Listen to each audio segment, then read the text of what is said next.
TheGrowthHouse podcast. I'm TheJesseRay. I have a co-host here today. Co-host Emily, the Braid Babes. Hi there. Love the intro. Hi there. Hi there. And we got Lisa from Dallas. It's Simply Digital marketing agency. We connected a few weeks ago. Immediately hit it off. Energy was just on point, amazing. And you were one of those people where I just had an instant like attraction. I'm like, you're my people, you know? Yeah, it's the vibe. Yeah, you attract where you are. Right? 100%. And we hopped on a couple Zooms. You had me on your podcast. Thank you very much. That was an incredible conversation. Yeah, it was great. And then I said, hey, you want to come to immersion? And she's like, I don't know you. And all your friends are like, you're going to this house with this guy. And they obviously don't know what's going on. They're like, you're crazy. The party house. Yeah, the crazy party house. I mean, all the neighbors think, yeah. 30-something-year-olds, 50-something-year-olds. Give it up for Lisa hanging out with us. But no, it's going to be fun. We're going to dive into your story. You have a really inspiring, unique, and just like a story of perseverance. And I'm excited to dive in. Emily's going to ask some questions as well, so I want to have her here. And we'll get started. So, Lisa, I always ask this question. Someone said, like, they're meeting you for the first time, they just say, hey, like, who is Lisa? What do you say? Well, I don't think you could define yourself with like one word. I mean, I think you're all encompassing, right? So I'm a mom, I'm a sister, I'm a daughter. You know, those are like family definitions, right? And then I'm an entrepreneur, I'm a business owner, I'm a partner, I'm a relationship builder. I am a spiritual being living in a human body. I mean, there's just so much that defines you. And so I don't ever like to say one word or one sentence because it's all encompassing. And I'm a traveler. She's a traveler. Go-getter. All right, the question of the week has been, what is your favorite thing about yourself? That I take risk. I think that's... You know, Cassie, who's here also, like I look at her and she's young and vibrant and she just dives right in. She doesn't even think through the processes and stuff. And I mean, when I met Jesse and he's like, do you want to come to immersion? I'm like, yeah. And I'm like, I'll just figure it out. And, you know, I'm staying at this house with all these amazing people. And the first thing I asked him was, am I going to be the only female staying at the house? So, yeah, I think it's that I'm a risk taker. The answer is no. Okay, before you get into your story, which if you have tissues near you, this is your warning. Before we get into that, though, tell them a little bit about your business and what you do. Yeah. So they have a good understanding, and then we can dive into the tissue needs. Thanks. So I run a marketing agency. It's a full-service digital marketing agency. So we, like, as I keep defining myself in my business and refining myself in my business, I feel like we are content creating machines. That's really what we do very well. But we do everything. It's called It's Simply Digital. I run a podcast called It's Simply Life. And I think I mentioned this last night. You know, my life doesn't stop where my business starts, and my business doesn't stop where my life starts. It's a fluid, cohesive, all-encompassing journey. And so we do content creation, we do social media, we do ads, we do blogs. We basically build your brand, and we build personal brands, we build business brands, because you got in business for a reason, right? Like, what's your reason for getting in business? And you have to focus on what that reason is, and we take all the marketing off your plate so that we could build your brand for you. Amazing, amazing. And how big do you want your brand to get? Ooh, that's a scary question, right? It is. Because I'm listening to all of y'all talk about like these big dreams and big goals, and you know, I was listening to Ken talk, or I think you were saying like, do you want to be a lifestyle entrepreneur, or do you want to be like bigger than that? And I don't think I want to be bigger than that. I think I want to be like a lifestyle entrepreneur. I think that that's very comforting to me, and it feels good to me. So, you know, like I would like to say that I want to be a multi-million-dollar business, you know, whatever that looks like. I love that. It's a good, wholesome goal. Yes. Yes. Okay, so time for the story. Okay. Ready for the So tissues? how did you get to where you are today? How did you start your business? What was that journey? We want to hear it. Okay. So it's really powerful that I'm here in November because 4 years ago, this month is when I actually incorporated and started my business. Okay. So I was married for 20 years to my kid's dad. And when I got married, he is a wonderful man, and I don't want to take anything away from him.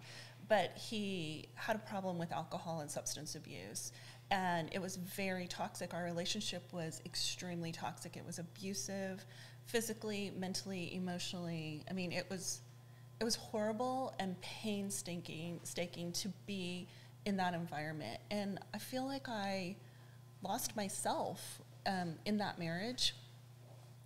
So I've been divorced 7 years now.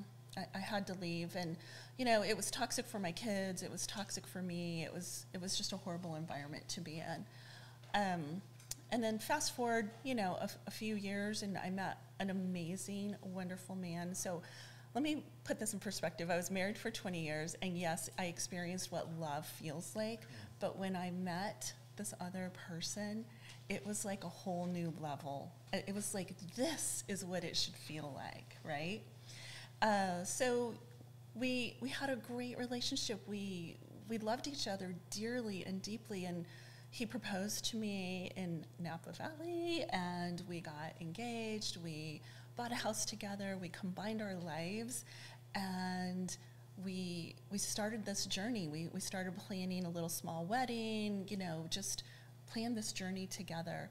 And one of the things that I do want to say is he knew how much I wanted to run my own business, and he was a huge supporter of my dreams and my goals. And one of the things he even said was, let's get settled, and then let's see what we could do to help, empower you and support you on your journey, your podcast, That's beautiful. your business, all of that stuff. So we bought a house. We renovated it. We lived in it for 3 weeks, and he was tragically killed in a car accident.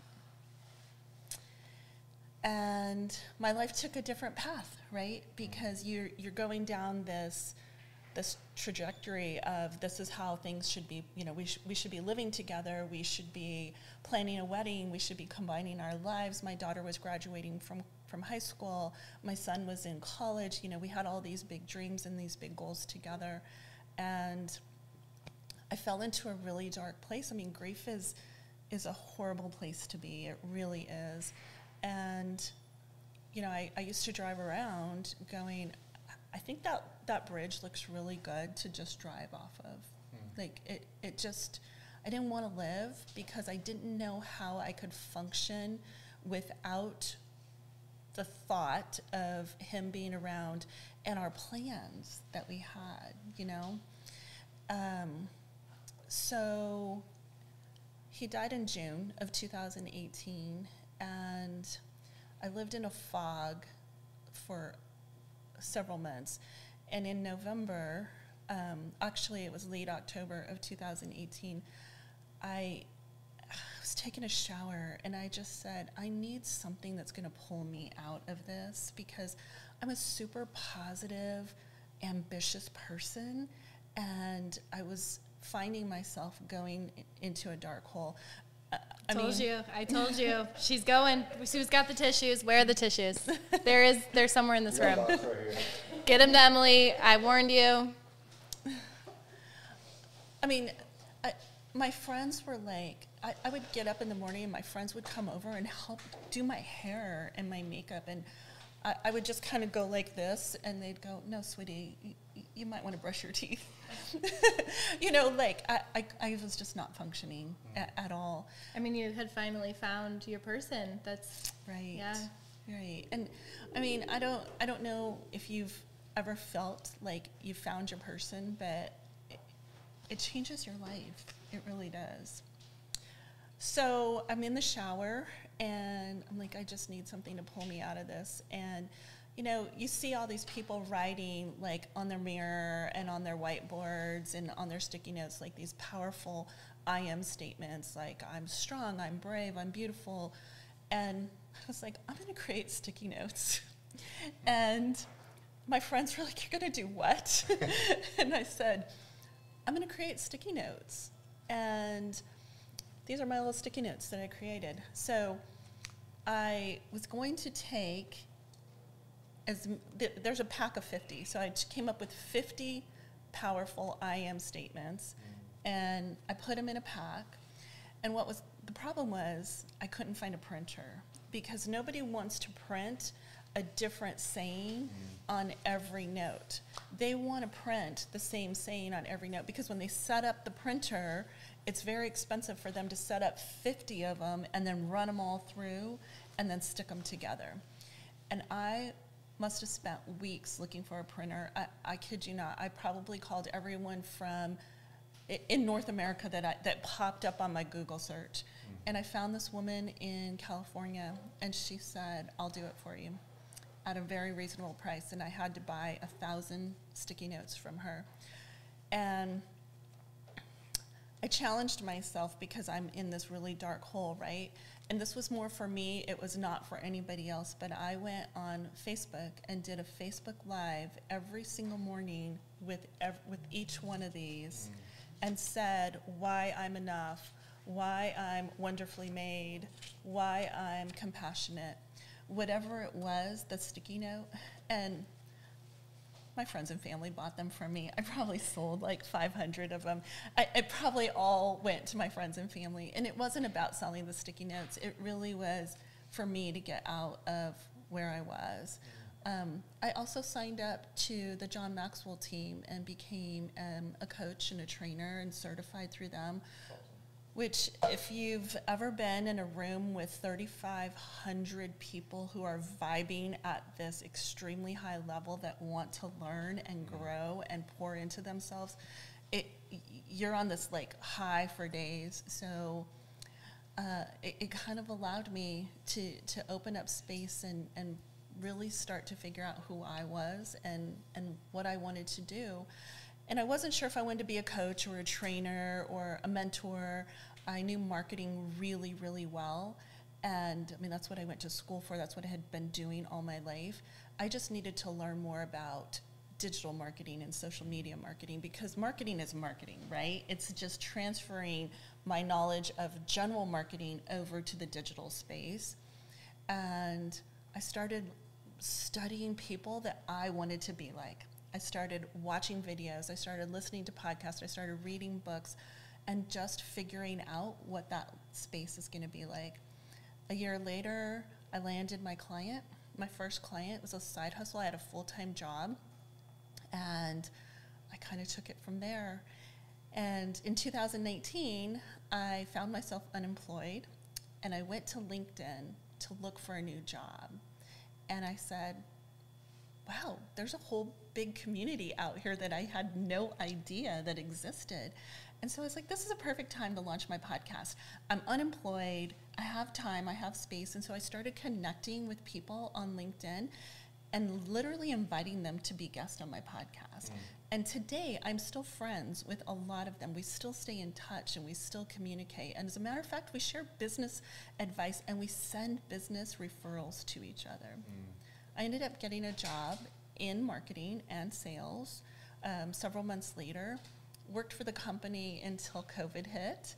And in September of 2020, I lost my job. I had a side hustle and I decided, screw it, I'm gonna bet on myself and I'm gonna take it from here. And I've grown, I've learned, I've experienced. It's been a journey. Yeah, that is beautiful. One of the things I want to dig in, because I've had the pleasure of talking to you outside of this, so I have a little bit of ideas, but a big theme of immersion, one of Jesse's main questions for the men on the panel is, you know, are you, when you're looking for a woman to date, I asked it to the women too. Come on. Are you looking for the nurturing woman that's going to support you in your endeavors, or are you looking for the woman that has her own endeavors and then you're kind of this power couple? And it sounds like from what I've heard you say in your first marriage, I think I heard you say he was looking for you to be the first one, the nurturer, right? And handle the family and the house. Right. And you even mentioned he didn't like the way you dressed. Correct. And look how cute you look. Thank you. Give it up for how cute Lisa looks. Thank you. So maybe what did that feel like to be in a marriage where you weren't able to fully be as successful as maybe you had dreamed? And if you were to ever get into another relationship one day, what kind of wife would you hope to be? Wow, that's a really good question. Thank you. So yeah, I'm like this vibrant, super optimistic person, right? And that's what I go into my marriage. And he's like, oh no, you're the wife and you're the mom. And I quit my job and I stayed home with my kids, which I don't ever want to say that I regret that, because I got to watch them grow up and be there for them. And that was an experience in itself. So I don't ever want to take that away. And I did start little businesses while I stayed home. But yes, he made a very nice living, and we lived in a very nice neighborhood. We drove all the cars and went to all the parties and the country clubs and went on all the vacations. But we were dying inside, right? So we look pretty outside, but we're dying inside. And he wanted me to have dinner ready for him when he got home from work. He wanted the kids to be taken care of. And like one of the first things he did when we started dating is he's like, let's go buy you some new clothes. And I'll never forget it, because he took me to shops that I would never shop at. And I'm not knocking these shops, they're just not my style, right? So like an Ann Taylor or a Banana Republic, or very conservative, very classic. And that's not me. And that's not my brand either. That's just not who I am. And so, I lost who I was in my marriage, and I allowed myself to do that. That is on me, because I didn't stand up. I didn't have enough confidence. I didn't have enough security. I liked my lifestyle, and I allowed it to happen, right?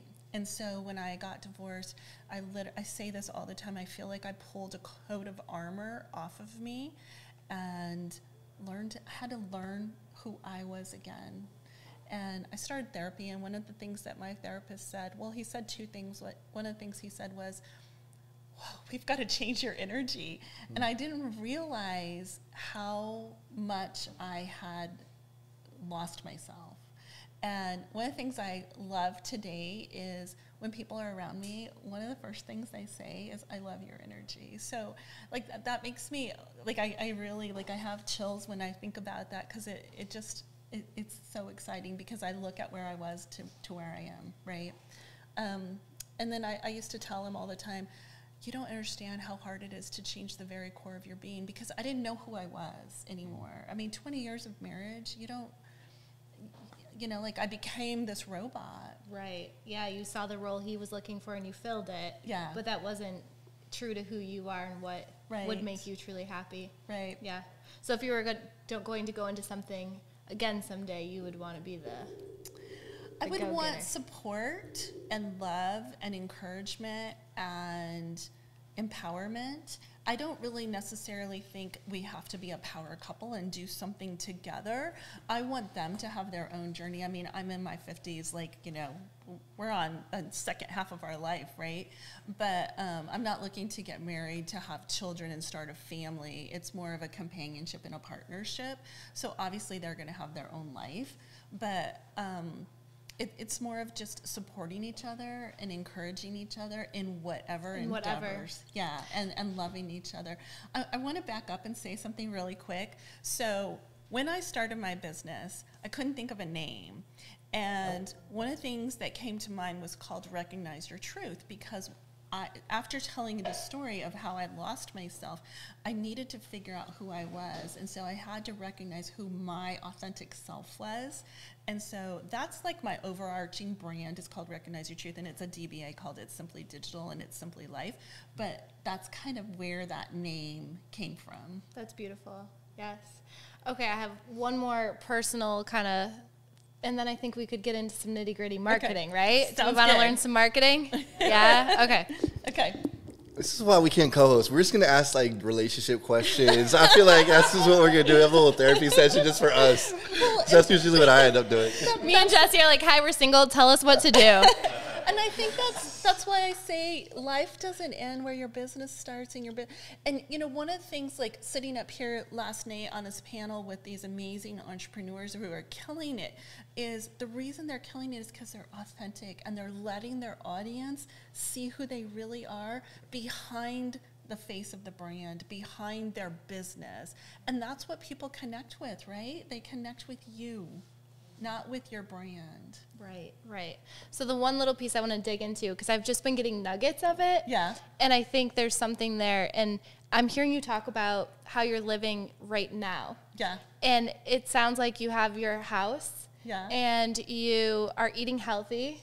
And you are taking care of yourself. You have amazing routines, it sounds like.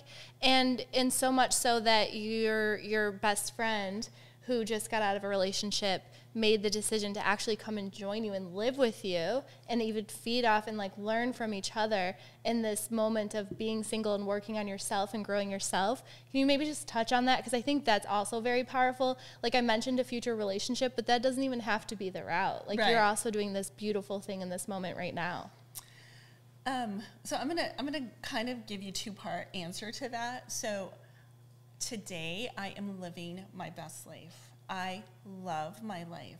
I just spent the last 7 months traveling all over the U.S. I skied in Aspen. I hiked in the middle of the mountains in Colorado. I floated on the river, the Deschutes River in Bend, Oregon. I paddleboarded in Maui. So, I mean, I'm living my best life. And one of the things that I have to take away from the experience that I had when I was engaged and losing somebody that I truly loved was figuring out, like, I have to live. And what does that look like? Because we're only here for such a blip of time. And I don't want to miss out on one moment of living. So I eat healthy, I work out, I have a morning routine of meditation, working out, I journal, I don't drink alcohol, I don't take substance, and I'm not against it. You do whatever you want to do, but for me, it's living, it's staying in the moment and living as present as possible. And so one of my girlfriends is going through a divorce in a similar situation to what I was in. And I'm in Maui doing my life, and she calls me and she's like, you keep coming to my mind, and I think I need to live with you. I mean, I knew she was going to go through the divorce. And I was like, okay, let's make it happen. I didn't even hesitate. And one of the things, and I love that I feel honored that she chose me, right? Because she could go live anywhere, but she chose me because she feels like I'm in such a great space in my life, and she wants to absorb that from me. And so she's like, I just want to put myself in your positivity. I want to put myself in your presence. I want to, I said, the very first morning that we woke up together, you know, and we come out from our rooms, and I'm making myself breakfast, and she's like, I just want to eat like you eat. You know, like, she just wants to learn and absorb. And of course, I'm learning and absorbing. I mean, she doesn't know what she's giving me. She keeps thinking that I'm giving to her, but she has no idea what she's giving to me. Yeah, thank you for touching on that, because I just think that's so powerful, you know, getting to live in a house and kind of refine yourself and build those routines, but with another single woman that's going through what you just went through. I just think that's so cool. Like, yeah. And like, I would love to do, I want to live with my girlfriend. Like, I mean, how fun, right? Yeah. And she's, you know, because she's new to being single, and she asks questions like about dating or about, you know, putting yourself out there. And, you know, I love sharing those stories with her, and it's fun and exciting. And, you know, I have a companion that, you know, lives there, and we get to do things together. You got a wing woman. Right? I'm like just throwing jokes in here. Like, I'm going to leave this back to Emily. Sorry, I'm sorry. I think I'm hired. No, I'm kidding. You are hired. All right, let's switch to marketing. Okay. Yeah? Yeah. So I think the theme is going to be around the brand story. Yeah. Is that where we wanted to head with it? I think that is. Okay, so let's start with what is a brand story even, because I think a lot of us maybe don't even know that. And then if we could get into why it's important to have one, and let's start there. Yeah. Okay. So marketing doesn't start, you can't start marketing without positioning. And positioning is your brand story. It's differentiating yourself from all the other people that are out there, because you're really not inventing something new or different. I mean, it's probably been done before. I mean, there might be that one unicorn here or there, right? But what you're doing is, it's been done before. And guess what? What you're doing can be Googled or searched or looked up or YouTubed or on TikTok. I mean, what you're doing is out there. There's information already out there. So people want to buy from you, right? Because you're the brand and you have to differentiate yourself. So like last night when we were sitting up here on this panel, and if you listened to everybody that was sitting here, you know, there's somebody who's in the insurance industry, and it's a very, you know, like stuffy industry, and he's breaking the mold. You know, that's how he's differentiating himself. Same thing with the attorney, like top dog. Like they're breaking the mold, right? Because they're differentiating themselves from all the other insurance agents out there or all the other lawyers out there. So, I mean, you differentiate yourself, right? You know, like tell me how you differentiate yourself. Great question. Put you on the spot a little bit. Do you know how you differentiate yourself? I don't think I do. Maybe we can work on that together. Yeah, so see, I think that's where people struggle is, okay, so let me back up, because the only way that you're going to know how you differentiate yourself is to do a really deep dive into learning about you, your business, your competition, what your strengths are, what your weaknesses are, what your opportunity, you know, your SWOT analysis, what your opportunities are, what your threats are. You're going to have to also figure out like who your audience is, who you're speaking to, what their demographics are, what their interests are. You have to do a really deep dive into all these segments to put together your brand story. So the way that we work with our clients is we feel like there's about 20 talking points that each of our clients really do very well. And so we pull those 20 talking points and we mix them and mash them and regurgitate them, but you're saying the same thing over and over and over again in a different way. And so I think that when you figure out your story, you figure out who your brand is, you figure out who your target audience is, that's how your strategy starts to come together. That's amazing. Do you have tools and templates that you're kind of filling out as you're working with them? Of course. Yes, yes. Amazing. Because we want to replicate, right? And we want to make things evergreen also. And I think that one of the things that we do really well, and I mentioned this here before, is we look for pillar pieces of content to break up. So rather than constantly sitting down and going, what am I going to write about today? What am I going to share about today? What kind of content am I going to put out on social media or on a live or whatever, is we have one big piece of content, whether it's a podcast or an interview or a news article or a guidebook or whatever that big piece of pillar content is, and we help our clients figure that out. And then from there, we're like, okay, you can put some blog posts out based on that content, and then you drive traffic back to that pillar piece of content. And then from those blogs, you could break it out and put social media content out. Again, the social media content drives back traffic to the blogs, which drives traffic to your website, which drives traffic to that pillar piece of content. So you're constantly building to drive traffic to where you want them to go. I did notice that you have a blog as well. Yeah. It looks like a great read. Thank you. Yeah. Thank I read you. it looking for some questions. I'm like, oh, this is good. I'm like, I got to bookmark this for sure. Thank you. Yes. Okay. So what does that process look like? I can imagine sometimes it's painful. Like you just asked me what differentiates me, and I'm like, So when you're working with a client, how do you pull that story out of them? How do you start that, and how do you get them talking? How do you get to that story? So we have several meetings with our clients because it's a process, right? So we'll sit there and we'll have a brand strategy meeting with them, and I have a team that I work with, and we get on a phone call. We have a list of questions that we go over. How did you get started? What inspired you? What motivated you? Why did you get started? I just told you my why, I want to live my best life, and I'm only here for a blip of time, and I want to experience and explore. And also, I had this tragedy that happened, which led me on a path to really betting on myself. And so we ask all these questions. We have a list of probably 20, 25 questions. And the last client that we did it to, he struggled a little bit. He was like, wow, you're asking some really tough questions that make you think. Mm-hmm. And so as we're recording it and we're typing up notes as we're digging into this. And how long is that meeting? It's usually an hour, but we usually do it 2 or 3 times. So over 2 or 3 weeks. Okay. Yeah.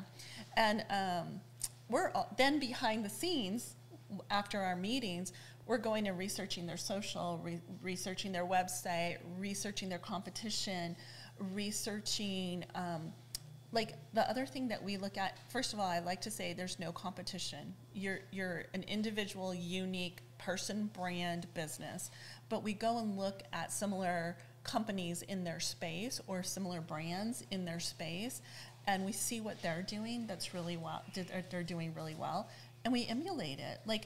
Everything's out there, steal it. Don't copy it. Put your own flair on it, put your own signature on it, put your own emphasis on it, but steal it. If it's working for somebody, use it. So what does the process look like when you're helping someone create their brand story? Mm-hmm.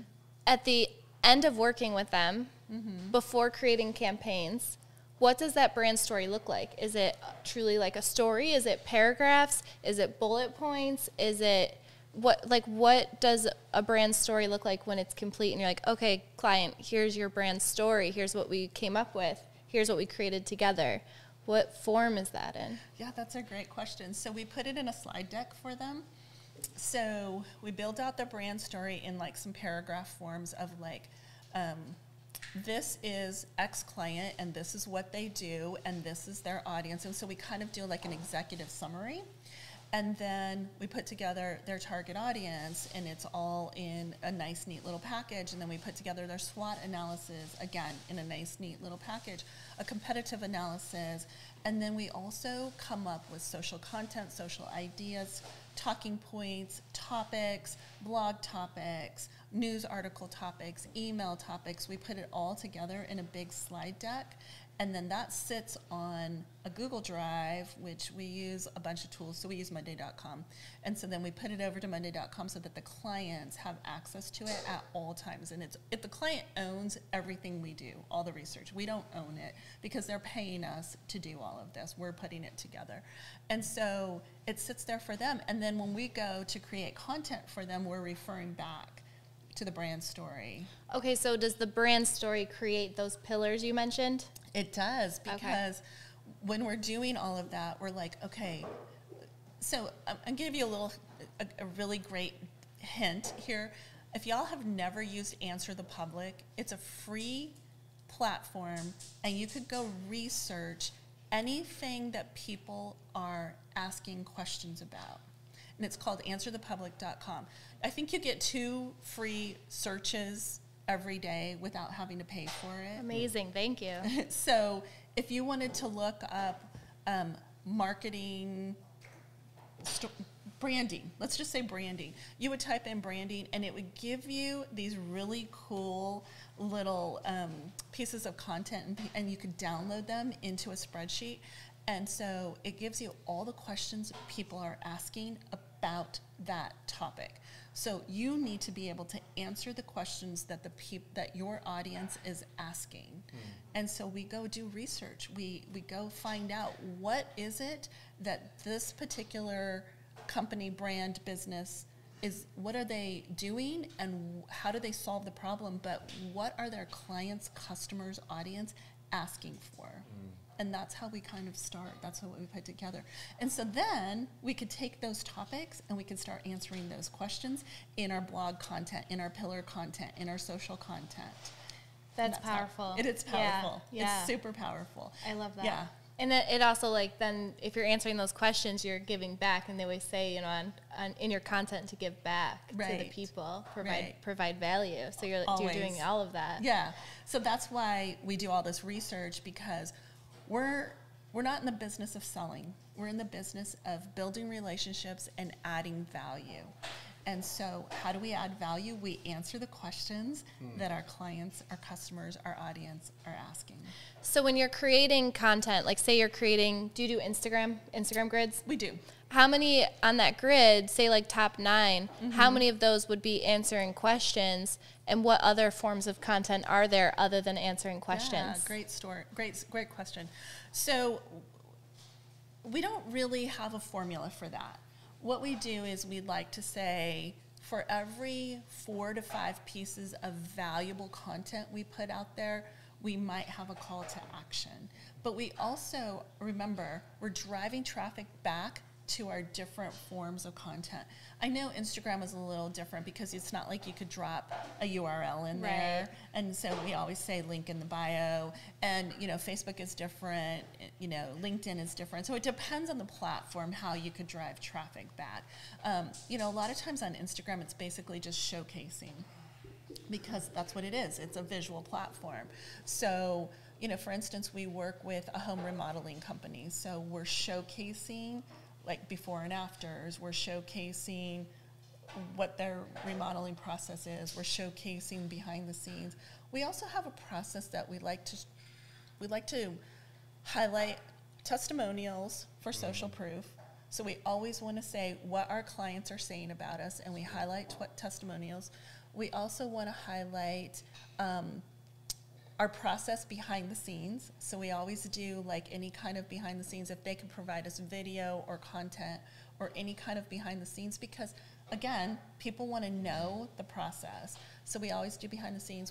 Before and afters are powerful. So we do, if it depends on, you know, the brand, but we could do before and afters. And then he's stealing it. He's stealing it. And then slowly.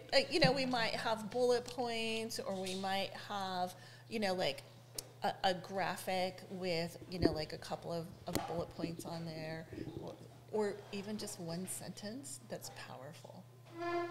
Drop so many gems. Give it up for Lisa. We got more coming, but podcast today sponsored by El Jefe Tacos. Give it up for El Jefe. We got the whole crew back there. Lisa, we're going to dive more into, you know, the brand story and everything. Appreciate you being vulnerable, sharing your story. Thank you. I appreciate, I think I was the co-host. You were the host today. Shout out Emily. She won. Shout out Emily.